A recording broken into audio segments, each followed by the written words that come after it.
Hey people, welcome to my irregular show on my Workbench where I show you work in progress stuff, and it wouldn't be my show if there wasn't an unboxing. I've prepared something here, and I'm also going to show you my progress on the gym. Not much, but some stuff.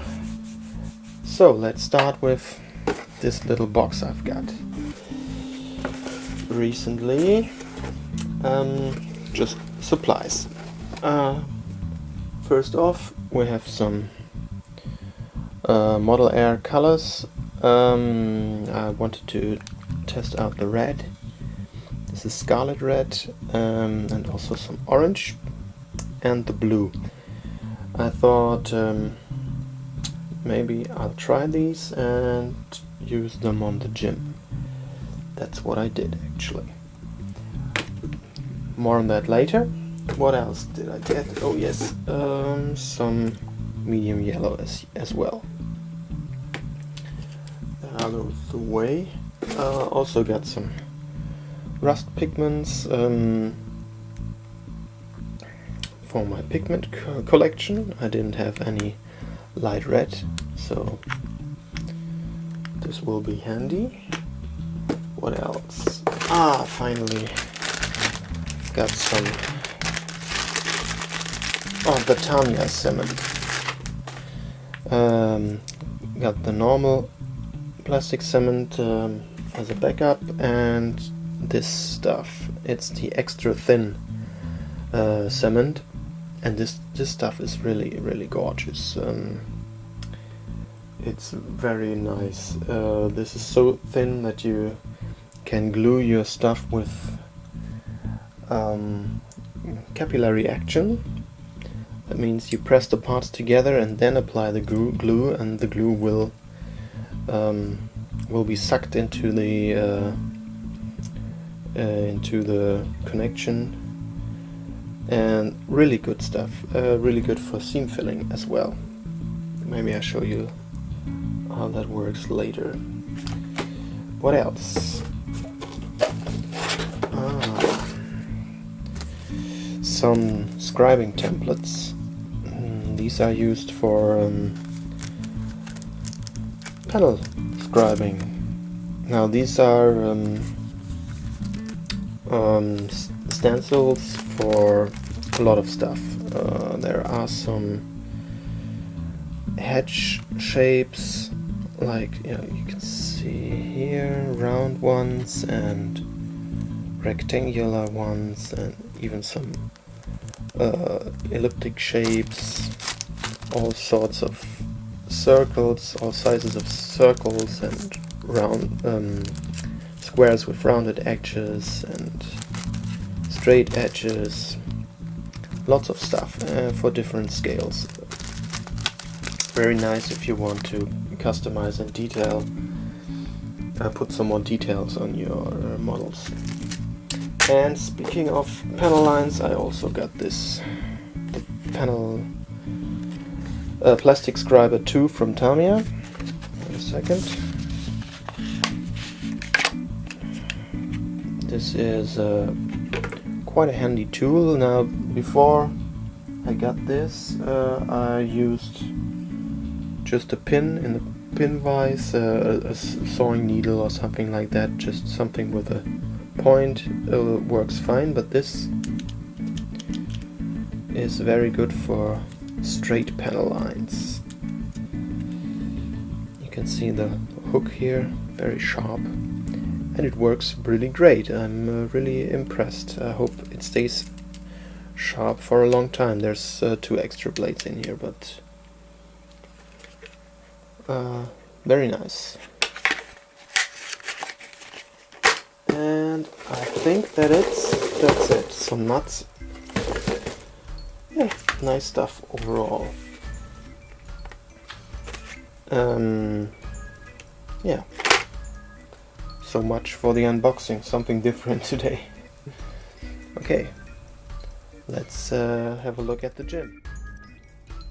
Now I forgot something. There was something else in the box, and That's some magnifying head piece thing, magnifier with head strap. And that looks like this. It's made entirely out of plastic, and not the nice kind of plastic, but that way it's not that expensive as well, and it's actually really good. I'm a bit impressed. Cost me about 10 euros, and it works really well. Now you have 3 different modes of magnification, and you can adjust it here by removing a pair of lenses, and by putting this little piece on. It magnifies 4.8 times is the highest rate of magnification. You can see it here. You basically have 4 different modes, which is not too shabby. I've seen this on Steve Neal's channel. I think it's the same model, maybe something a bit different, but basically that's what he also works with, and I thought, well, why not give it a try? And it's really nice. Comes in handy, I think, when you try to paint these 1/144 scale figures, pilot figures and stuff like that. Really a good investment, at least for me. That is, for miniature painters, I think this is quite a good accessory. Yeah. Some magnifying glasses. Nice stuff. And I can keep my glasses, my regular glasses, I can keep them on and use this thing, which is a bonus as well. But enough about that. Let's get to the gym. Now, the last time we looked at the RGM79, I showed you the metallics and the new color, the new paint I was trying out, and since then I found out that I missed some frame parts, and especially on the feet. You can see back here there's some inner frame showing, but on the part itself it's not separated. I've already painted it, as you can see, but this is all one piece, so you had to find a way to mask that off, or as I did, paint it by hand. And as you can see, hand painting works quite well too. You have to be a bit more careful, you have to work in several layers and thin down your paints. I actually used the same paint that I used to airbrush the silver parts, and it worked really well. So brushing on this stuff is also quite nice. And I also noticed that one gripe I had with the paint, or one thing that I didn't like, and that is that the silver particles are quite rough, and the finish isn't really smooth, but I guess you can see this on tape.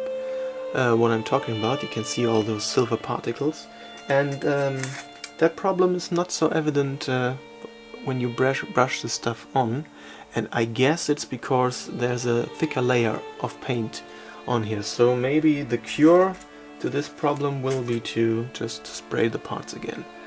I don't know. From afar it looks really good. Maybe I'll leave it at that, but close up, I don't know.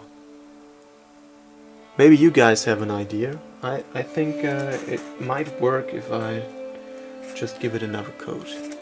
So, some hand painting there. And I also had to hand paint some stuff on this shield, because it's also one part and the silver is inside and there's some gray on the outside, and so I painted that by hand. Of course I could have sprayed it, masked all that stuff with masking tape, but look at this, that would have taken ages. And I think it turned out okay. Once the panel lining is done, you won't see the little mistakes I made there. I also highlighted the silver, just with a brush, went over the raised areas to give it a bit more depth. Yeah. And what else did I do? I painted the reds. Yes, the reds are finished. Well, almost finished. And you can see the finish here. I hope you can see it. These are the new paints I was trying out, and it turned out really good, I think. Some nice deep red.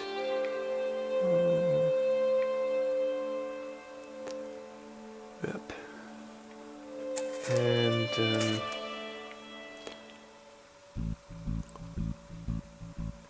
for those who are interested in that stuff, hold on a second.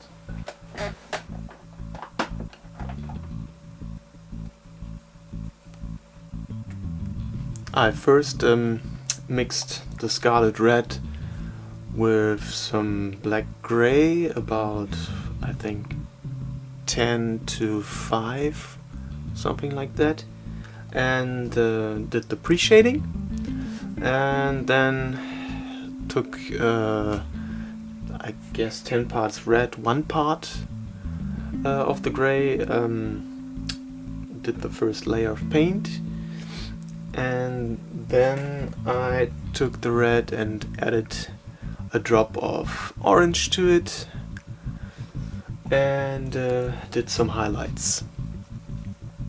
That's basically it. And I think that's a bit dusty. I think that turned out really good. You could do it a bit brighter, I guess, but I liked it. I like it. Very vivid. Nice color. And also the pre-shading turned out quite nice, I think. Good stuff. Yeah, that's where I'm at right now. Oh, hold on a second. I also went over the yellows again, and they're a bit nicer now. I'm not 100%